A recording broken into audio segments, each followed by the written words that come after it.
Drejtuesi politik I qarkut të Korçës Niko Peleshi ka bërë prezantimin e kandidatëve të Pogradecit, Bledi Çomo dhe Alfons Oldashi, të cilët janë pjesë e listës së Partisë Socialiste e qarku I Korçës. Në fjalën e tij, Peleshi tha se Pogradeci ka si përfaqësues të tij Bledi Çomon, I cili e meriton këtë vend, kjo fal punës dhe kontributit që ka dhënë për Partinë Socialiste ndër vite. Bledi Çomo, bashkëpunëtori tim, bashkëpunëtori ton, prej shumë kohësh, kemi punuar, nuk ka drejtuar Partinë Socialiste, më pas ka bërë një performancë të jashtëzakonshme, të shkëlqyer në zgjedhjet e kaluara, dhe me të vërtetën, unë e kam ndjerë, ja thash edhe pak më parë, kur u takua me të gjithë kandidatët, e kam ndjerë si një lloj borxhi politik ndaj Bledit, sepse ai dha një kontribut të madh në fitoren e zgjedhjeve të kaluara. Dhe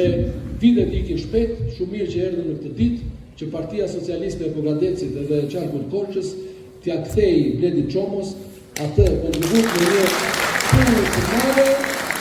për ta bërë deputet në parlamentin e Shqipërisë, sepse meriton, sepse ka punuar për shumë e shumë vite për Partinë Socialiste.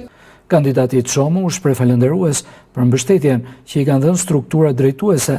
ashtu sikurse tha se me 11 maj Partia Socialiste do të marrë një rezultat spektakolar. Është një emocion shumë I madh të jem përpara jush,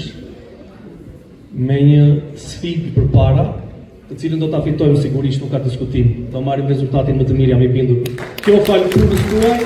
falë mundit tuaj, punën më të madhe tonën për së vërtetës e bën kryeministri tonë, kryetari I Partisë Socialiste Edi Rama, I cili është avangard në çdo moment, me ide të reja, me ambicie të reja dhe me vizion të ri.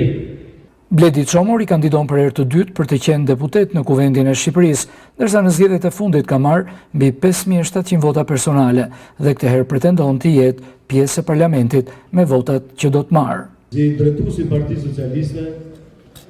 I premtojmë drejtuesit politik të qarkut dhe kryeministrit të vendit, kryetarit të partisë Edi Ramës, që Pogradeci në zgjedhjet e 11 majit do të votojë në mënyrë plebiscitare për Partinë Socialiste.